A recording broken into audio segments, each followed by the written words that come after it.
85% of companies have at least a technical founder, a developer on the team, which kind of makes sense. That's broader ecosystem of SaaS. That's what it is. SaaS is complicated.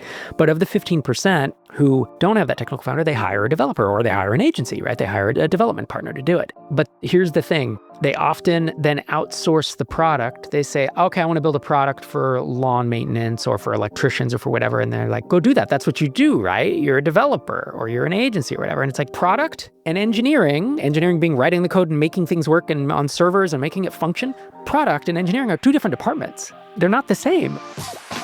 Welcome to SaaS That App, building B2B Web Applications, the podcast where we share real-world stories, practical advice, and tech insights for those building or thinking about starting a tech-enabled business. I am your co-host, Aaron Marchbanks. And I'm Justin Edwards. Each week we bring you the stories, strategies, and insights you need to build your SaaS or tech-enabled business smarter, not harder. Let's dive right in. Hello, everyone, and welcome to SaaS That App. I had the opportunity to see today's guest speak several times, and I'm super eager to have him on the show. But before I intro our guest, I am joined here in virtual space by my favorite ultra-marathoning crazy person and co-host, Aaron Marchbanks. How are things in the American Middle West, my friend? Not too bad, a little bit smoky, a little challenging on the morning run this morning with the conditions, but you got to get out and do it anyway. I know how it goes. All right. Well, our guest today is Rob Walling. Rob has published 5 books, founded 6 companies, invested in more than 200 startups via his accelerator. He's also the host of the very successful Startups for the Rest of Us podcast. Alongside his vast experience starting and scaling his own companies, Rob organizes MicroConf, which is a community for SaaS founders, and runs the TinySeed Startup Accelerator, which injects both money and expertise into wonderful businesses that aren't necessarily a great fit for the traditional VC model. It is my great honor to say, Rob, welcome to the pod. It is my pleasure to be here. That is one of the best, most succinct intro bios I've ever heard. Did you write that yourself? I wrote that 100% without ChatGPT, I'm pleased to say. So thank you for the compliment. I knew when you used the word injects that it was not like taken from my website, because that's not there. So I was thinking, I wonder if an LLM at them. Thanks so much, Justin. That was really, really nice. Well, thanks. I appreciate it. Well, to kick us off, can you let anyone who is not familiar with your journey and how you got started and how we got to now? Yeah, sure. So I came out of college and I was a construction worker. I was an electrician. That was my family's business. They didn't own it, but my dad worked construction for 42 years and my brother still is in that business. And I really didn't enjoy it. It's a not fun business if you want to do, in my opinion, as someone who grew up that, you can always make fun of your own family, but don't make fun of the other. Like construction just wasn't what I wanted to do. It wasn't the people I wanted to be around and it wasn't that interesting. So I was heading to the library nights and weekends. I taught myself Perl and HTML and ASP. Perl?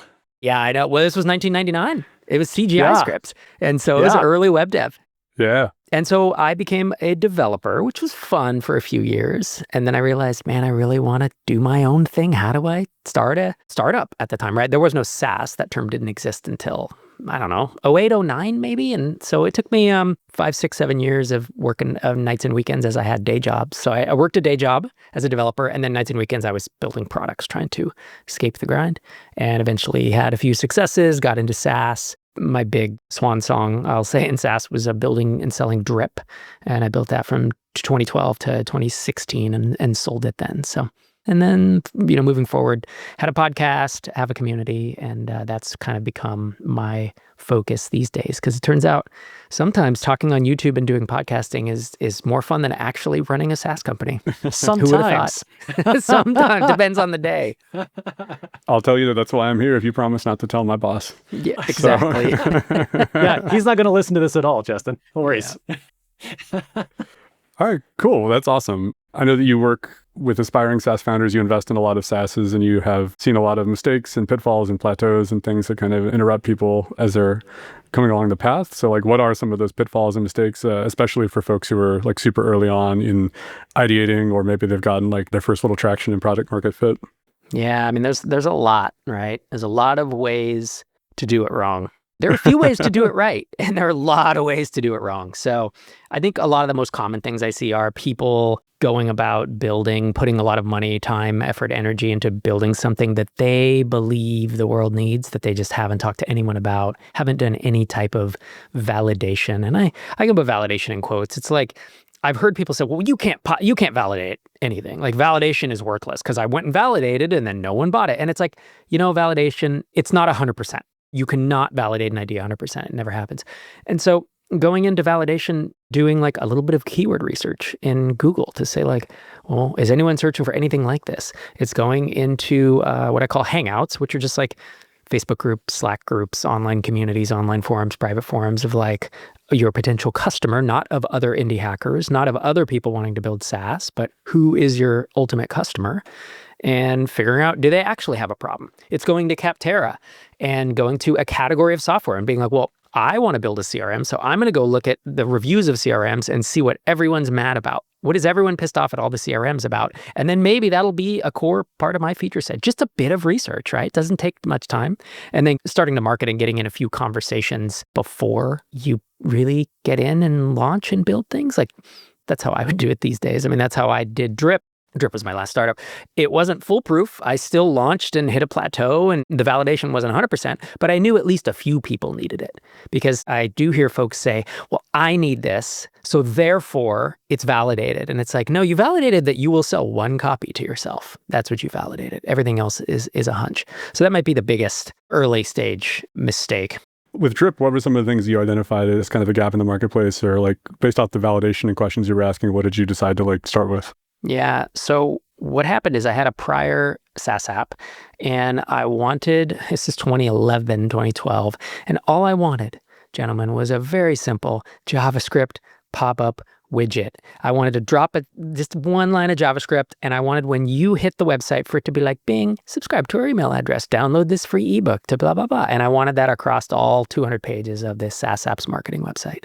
That did not exist in 2012. There was no opt-in monster, sumo.com or King, whatever Sumo built. I don't know. There's a bunch of them now, right? There's Write Message, their Drip was one, and a lot of email service providers have them now. They didn't exist. So I hired a developer, and it took him 40 hours it was all not dev time, granted. He wrote the email sequences too and wired it up into MailChimp, into an email sequence, and spent 10 or 20 hours with an open source JavaScript framework to basically build this pop-up widget. And I was like, well, we validated that I needed it, but would anyone else? So that's the next thing I did then. I started sending emails to people, to founders that I knew. And this was a long time ago. I had a much smaller audience and much less personal brand than I do today. But I emailed some founders that I knew and said, hey, if I built it, like, do you have this problem? Like, do you want to capture emails across your whole site and control it from one place and pump them into email sequences? And people were like, generally, yeah. So I think I sent 17 emails, and I got like 10 or 11 who were like, I would be willing to try that. And if it works, would I pay $50 a month for the whole shebang? Yeah, probably. And that to me was enough. I was trying to get to 10 yeses.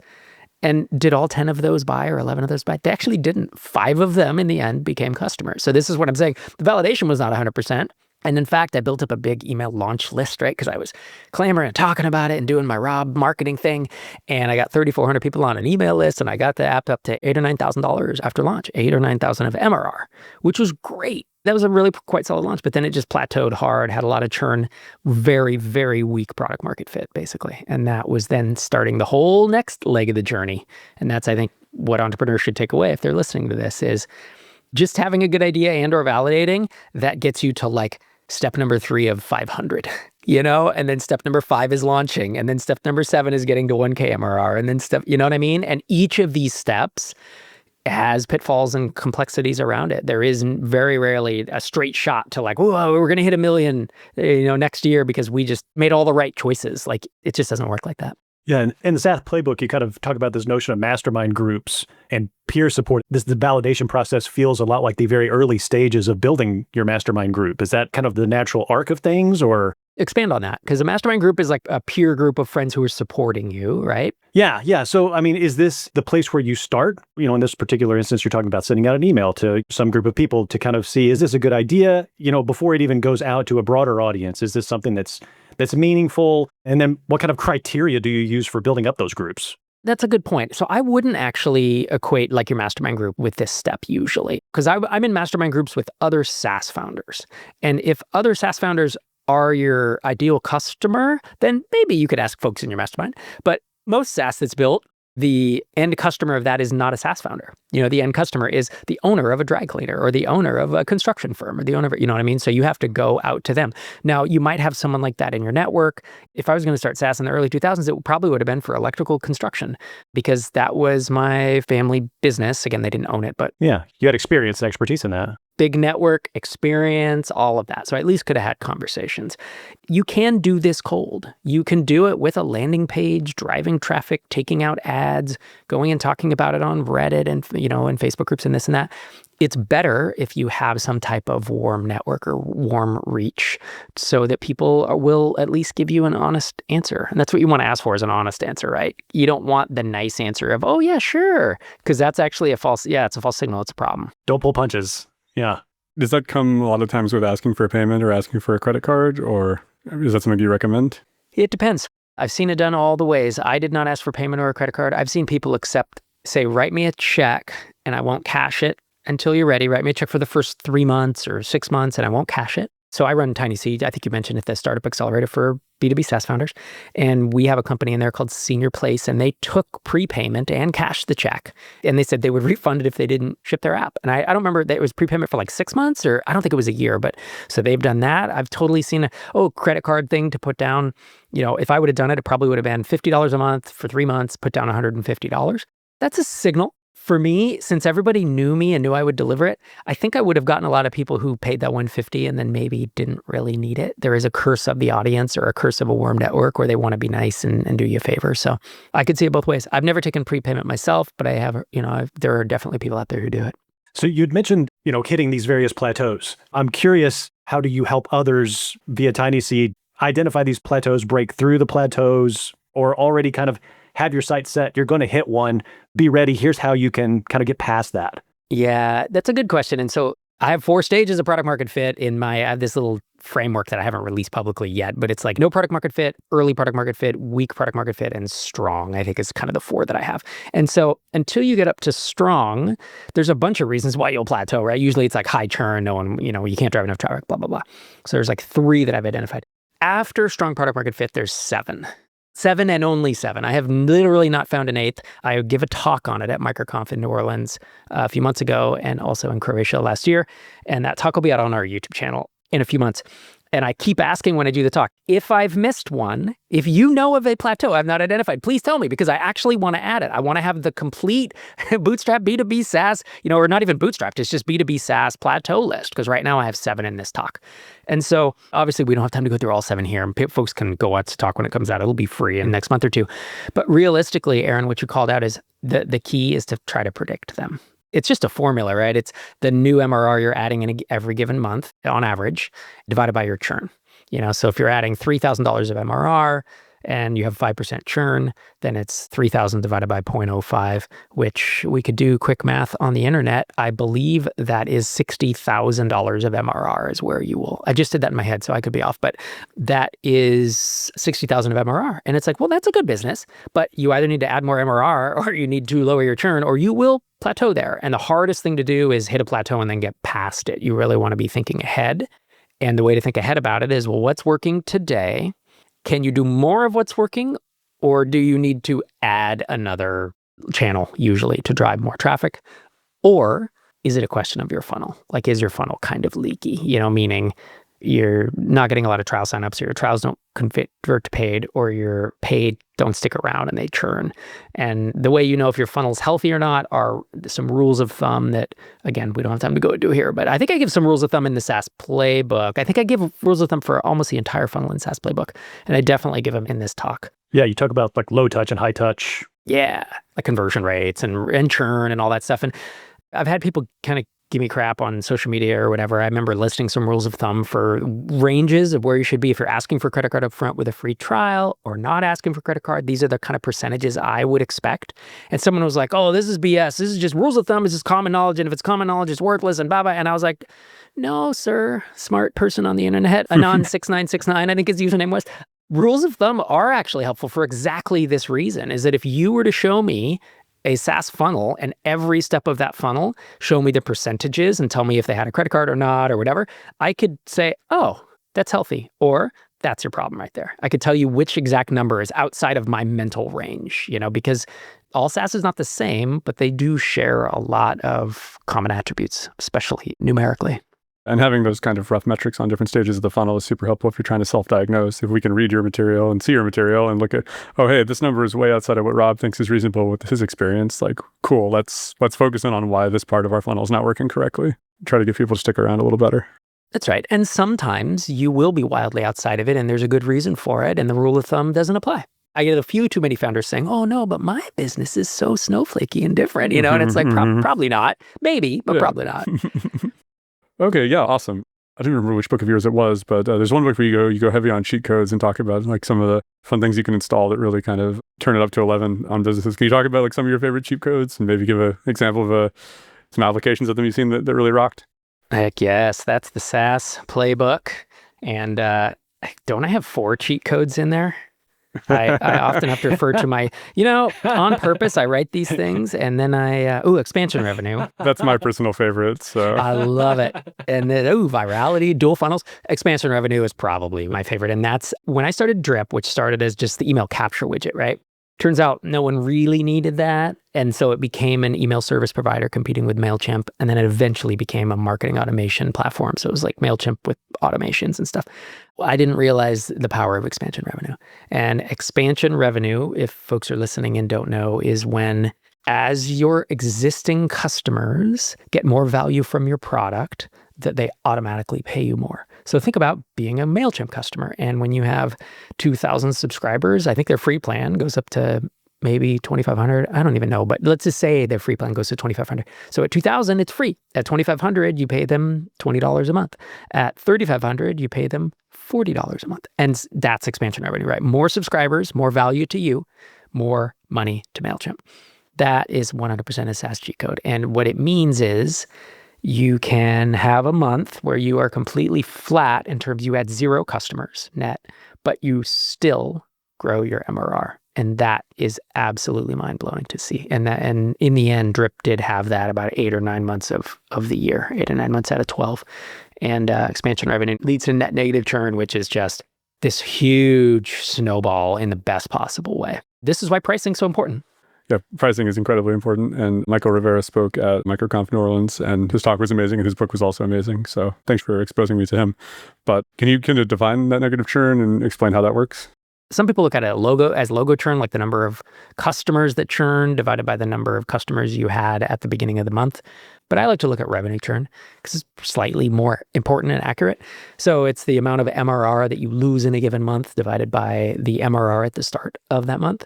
And what happens is your gross churn is like the credit cards that didn't go through, the people that canceled and left. It's all the folks that are no longer paying you the next month. But then you can also have people who come back and re-sign up, and that makes your churn negative, like it's negative against that number. And you can have people who have expansion revenue, like I said, and that will be negative against your churn number. And so if you get your churn low enough where it's like, oh, I'm only churning 2 or 3% gross per month, but then you get that expansion revenue of 2.1 or 3.1%, you can literally have a negative churn of 0.1 or, whatever percent.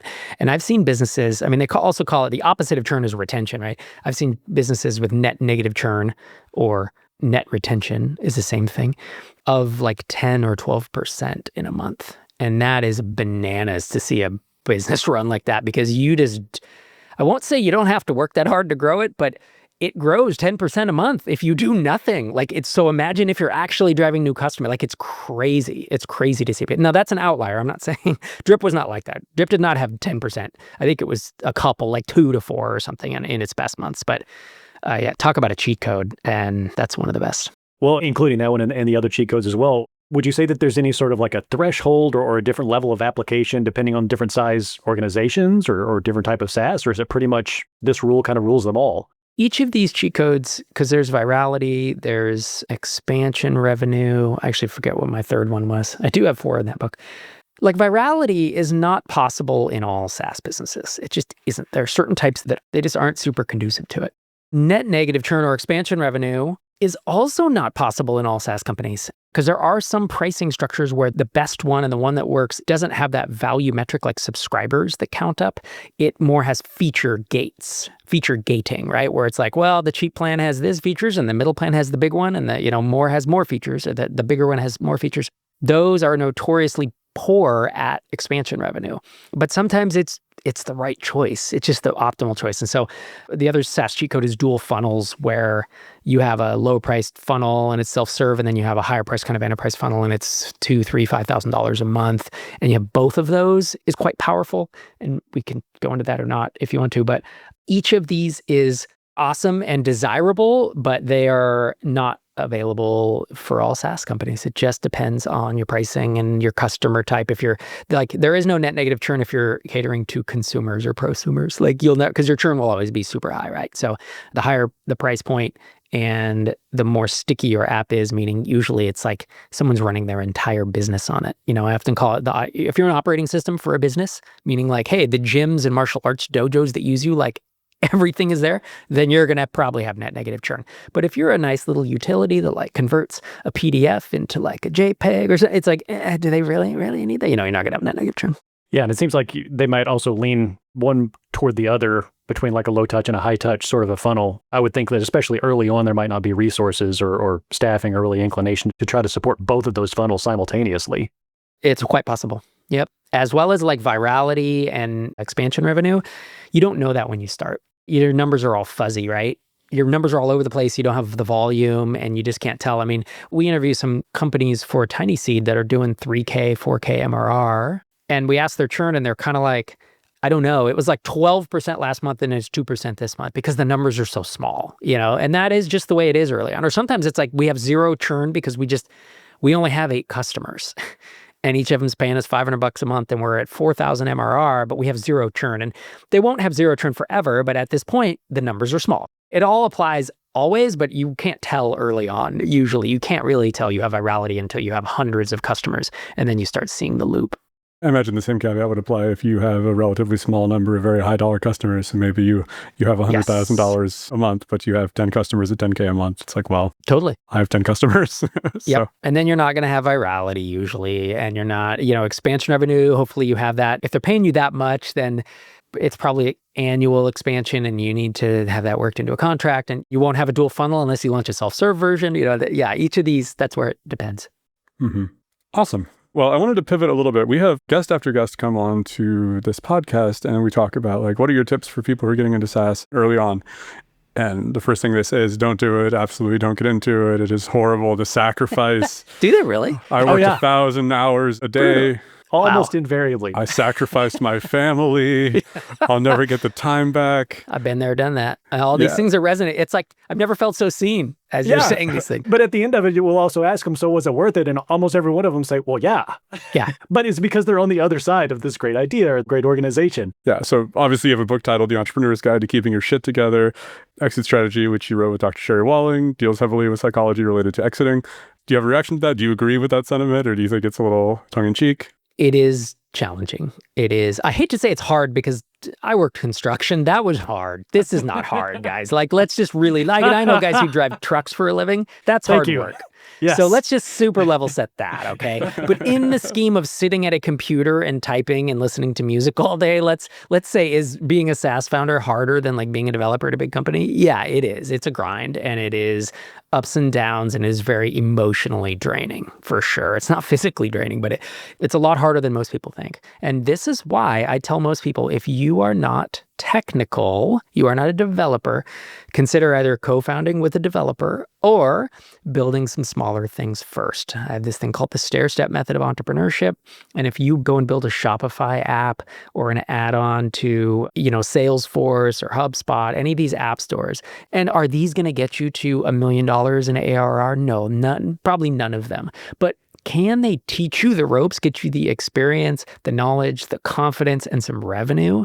Yeah, they can with a lot less work because you don't have to worry about all the stuff because building SaaS is complicated, launching SaaS is complicated, marketing it, supporting it, learning what features to build. I mean, all this stuff is too many moving parts. Imagine SaaS as a business is an entire agency, business, consulting firm, whatever. And then you have this software that you have to build, write, maintain, and guess what people want. It's like two complete different businesses that are tied. It's very complicated. So that's where I say, hey, maybe start a little small, build something smaller, get to 5, 10K MRR. You're going to plateau with an app ecosystem add-on.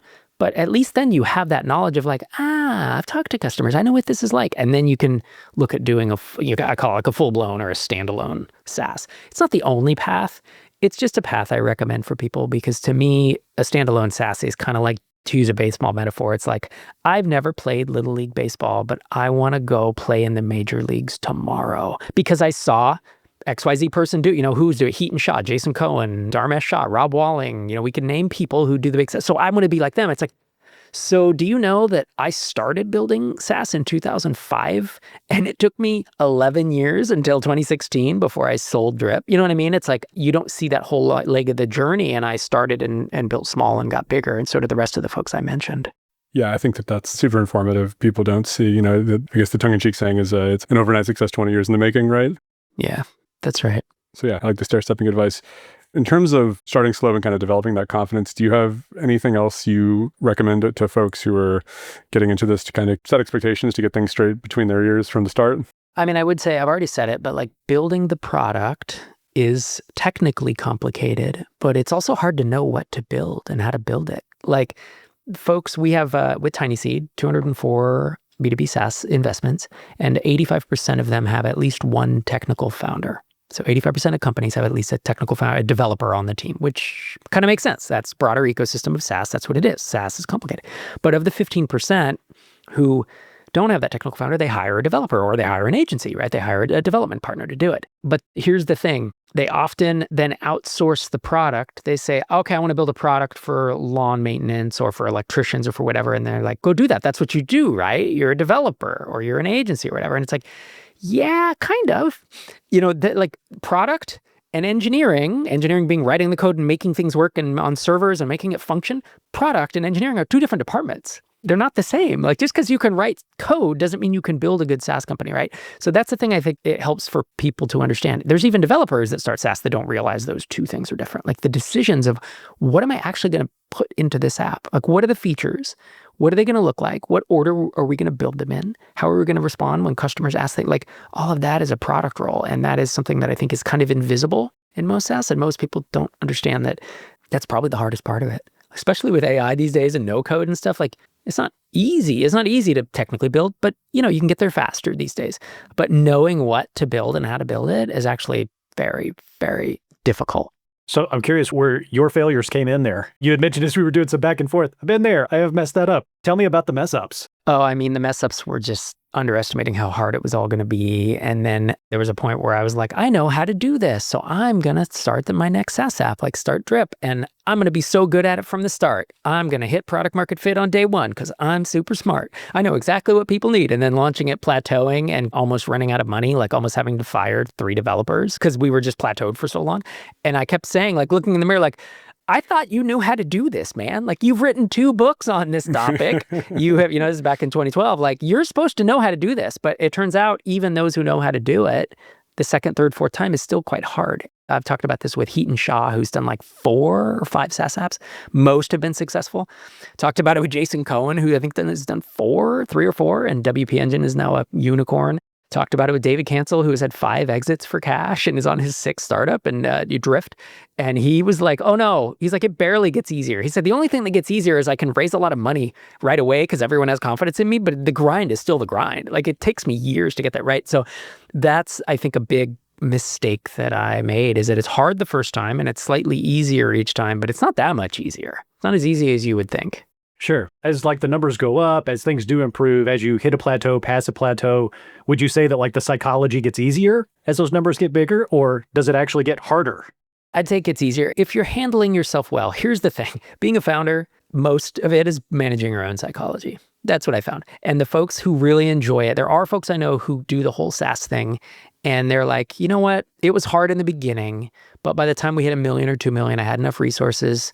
I hired people to take the hard things off my plate, the things I didn't want to do, and they do it really well. And they manage their anxiety, they manage their potential depression, whatever creeps in on each of us. Each of us has these kind of demons or these Achilles heels. I do know some folks who do that, and the majority struggle, including me. Like as I was building Drip and we were, adding 10K of MRR every month, it was this incredible build, rocket ship business. I was like, this is amazing. I was so stressed and so anxious. I went into work every day thinking, oh my God, what is going to happen today? And is this business going to implode? Because just everything felt like it was going wrong on the inside. But from the outside, people were like, this is a great business. So it's managing your psychology and having either a mastermind group.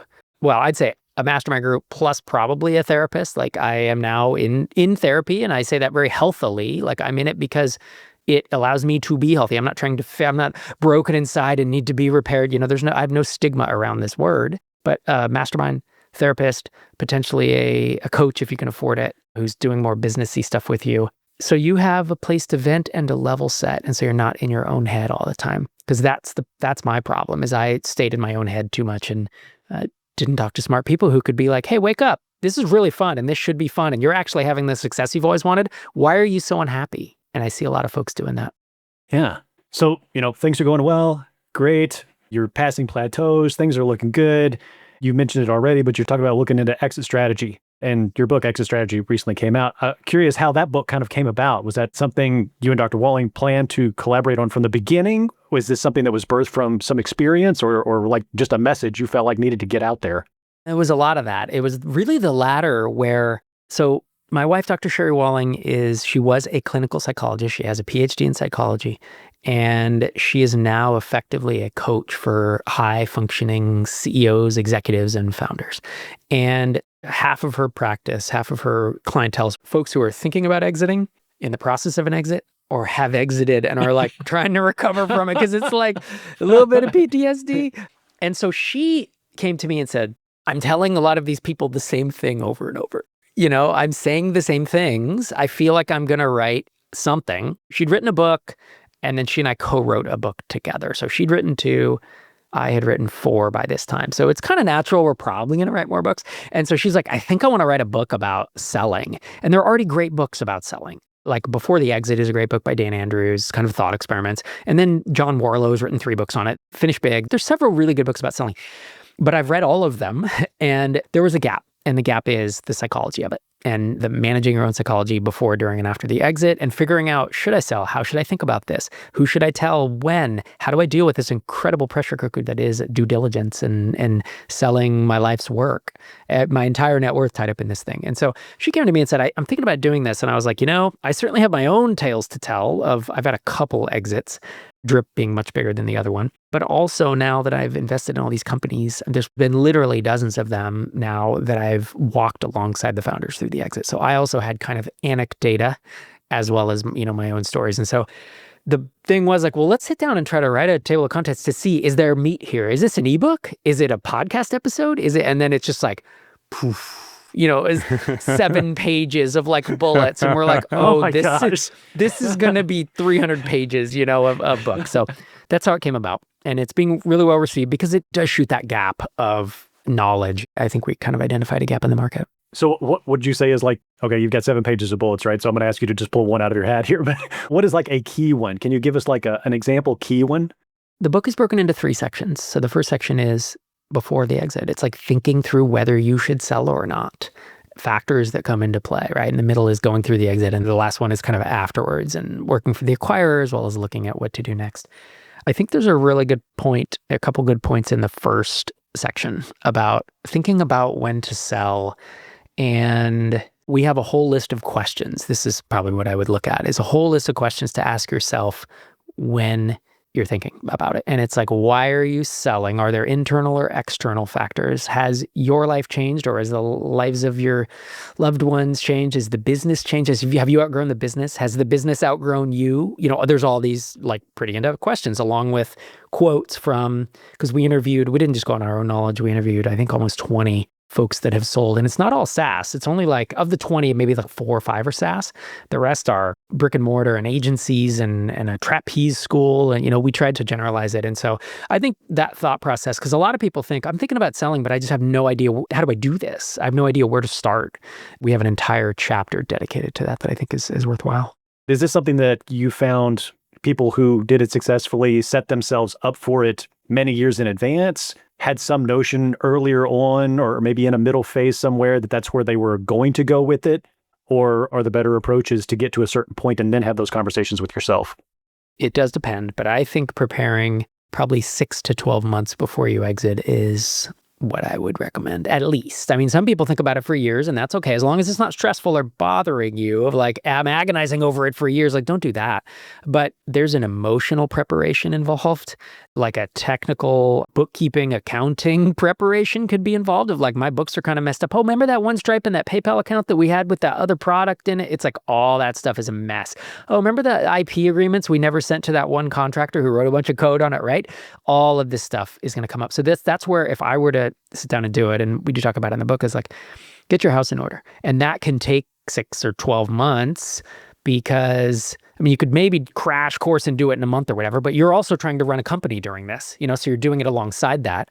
And doing the mental work and the thinking it through, I think, is important. I know is important. And you don't want to rush that part, because what you don't want to do is sell the business and decide that you regret it. You don't want to do that. It's a one-way door. You're never going to have that business again. And so you want to be really, really sure. So from the first email that I got from my acquirer of Drip until the day it closed, it was 13 months. And that gave me 13 months to think about it and noodle on it and take I think I had an umbrella LLC with a bunch of products in, and I had to fork Drip out into an S Corp, and is all this stuff that had to happen. And I'm not saying it has to be 13 months, but even 6 months would have felt kind of tight for me. I also had to come to the conclusion of like, oh, I'm okay selling this. Am I? I don't know. Am I? Today I am. Tomorrow I'm not. Today I am. Tomorrow I'm not. And over time, you want that to kind of even itself out. Right? And be like, yeah, okay, if they pay me X, if I get enough money, I never have to work again, or whatever your number is. So can you talk a little bit about your selection criteria for TinySeed and anything founders maybe find surprising when they're chatting with you about that? Yeah, I can tell you about the selection criteria for sure. I can tell you about my selection criteria. So there are 4 of us, and we each have our own. But realistically, we look at the first pass through, there's an application, we look at numbers.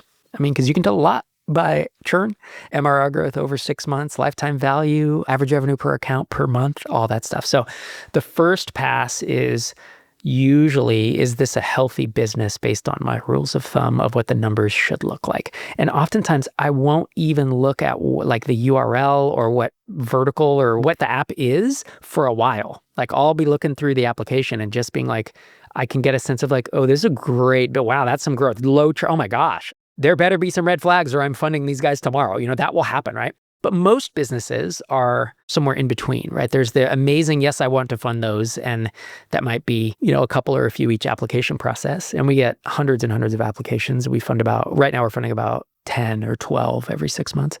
And then there's a group where I start looking and I'm like, ooh, it's totally flat, or it's declining, or wow, their churn is 22% per month, and then I'm like, yeah, that's not a healthy business. Like, so then I start digging of like, is there a reason for these things that I can maybe overlook, or can we tweak it? Oh, I see they're early. Maybe we can coach them into improving that. But oftentimes it's really hard to fix that. It's not impossible, but it is difficult. And then there's a bunch of in-betweens, where it's like, oh, they're growing a little bit.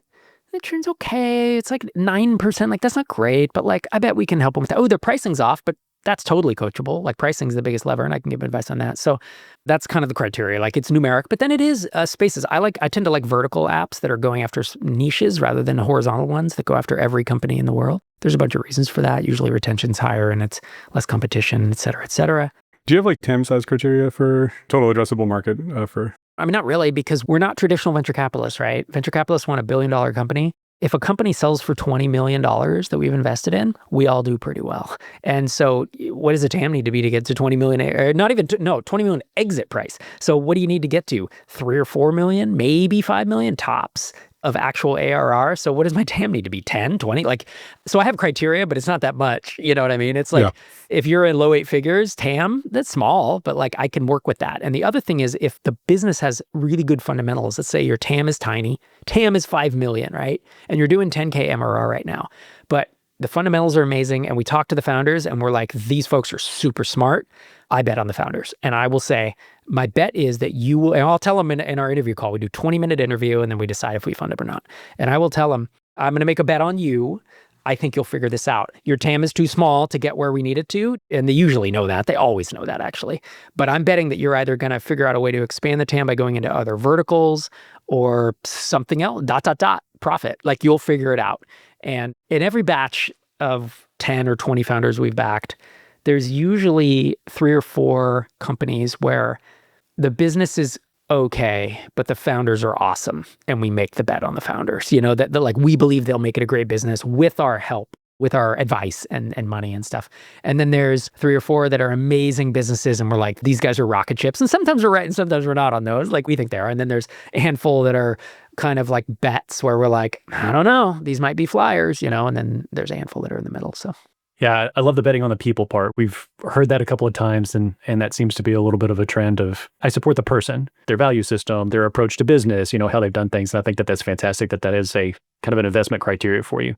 So if someone is debating between taking TinySeed style funding, or TinySeed specifically funding, or staying solo, maybe bootstrapping for longer, what kind of questions do they need to be asking themselves? Yeah, that's a really good question. So first of all, we fund companies, it's B2B SaaS only, and the low end is about $1,000 of MRR. So they have to at least get there. And our sweet spot is between 1,000 and say 40,000 of MRR. Above that, we have a syndicate and we can help you raise. But if you really want to come into the accelerator program, it is one of the best, I don't want to claim it's the best, but I kind of think it is, but it's one of the best SaaS accelerators in the world. Period. Like, we hear this over and over and over, and I built it very intentionally. I don't half-ass anything, and I want anything I do, I want to be great. So the questions you want to think about are, you know, will money, advice, and community help you get there faster? Do you think it will? Because we'll invest between 120 and about 120 and 220 US, 120 and $220,000, sometimes up to 250, but 250 was somebody was doing like 80K of MRR. So if you're there, please apply. You know, can you use that money plus the advice of me and we have 30 or 40 mentors, plus the community now is super, super strong, right? We have 204 companies, very smart, ambitious founders. Do you think that's going to get you there faster? Will that save you 6 months on your journey? Will that save you a year on your journey? And are you willing to give up equity, right? We buy 10 to 12% equity. Ask yourself that. And if you don't know, then, you know, sign up for our email list and come to we do like a webinar where we have questions and you can ask us questions about it. Some people don't want to give up any equity. And also, here's the other thing. I should say this. We want companies to get to millions of annual recurring revenue. So if you want a great lifestyle business and you're like, I want to work on 5 different things at once and I want to build them each to 100,000 ARR, you know, or whatever, like, that's not a fit for us. We want you to focus on a single thing and we want it to get to at least $1 million of ARR. And if you don't want to, that's cool. I've had businesses like that. They're great, but they're not a fit for TinySeed, right? We want them to get to 1 to 20 million ARR typically, and we want them to sell for 10 and 100 million exit value. So it's not venture in the traditional sense. Like, you don't have to go big. We have folks who grow to a few million and have these great exit multiples, and their team never gets bigger than 10 people and they sell. So it's not like you have to go crazy gangbusters, but you do have to be, you know, ambitious. If you just want to build a lifestyle business, that's great, but that's not a fit for us. I love that exists somewhere in the middle. We have more VC-focused folks on who are kind of like, these are our criteria, and you've got to have this huge addressable market, and you've got to have a plan to get there in 5 years, and if not, we're going to kill your business trying to get it there.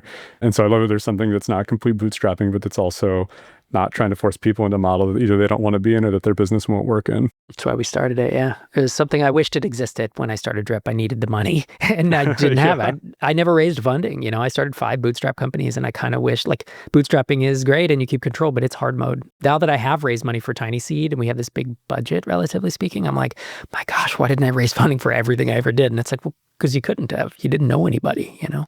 Well, we're kind of winding down on time here. I wanted to say, is there anything that we should have asked you about that we didn't that's super important, or anything you want to say to our audience before we close out? Well, I think if they're interested in this topic of like actually growing a SaaS company, and again, whether it's you want to grow a $100,000 a year business or a $5 million a year business, I talk about this stuff in this fashion every week. And I have for 15 years, 780 episodes. Wow. And startupsfortherestofus.com. And if you're into this show, you'll probably be into that.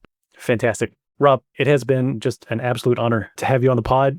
We have been talking with Rob Walling, author of The SaaS Playbook, among others, founder, investor, podcaster, microconf organizer, the list goes on and on. Rob, it has just been fantastic to have you here.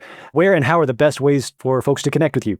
Yeah. So as I mentioned, the podcast earlier, Startups with the Rest of Us, if folks are more into the YouTube thing, you can head to microconf.com/YouTube.